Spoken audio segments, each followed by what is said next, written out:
So over here you can see that I have the class code right here, and I can go around and reset the class code or copy invite link to the class right here.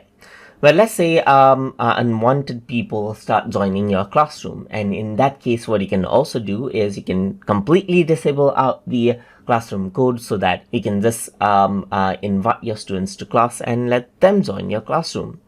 In that case, you can go around and click on the three dot button right here, and what you can do is you can go around and click on turn off.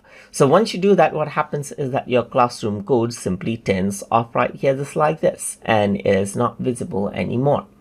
So what you can also do is you can go around and turn it back on again, and in that case you can go around under stream settings right here, and over here under stream settings you can see that this is what you get, and you can get the same exact settings right here by clicking on the classroom settings right here, and over here under the general tab you can see that manners invite codes is an option.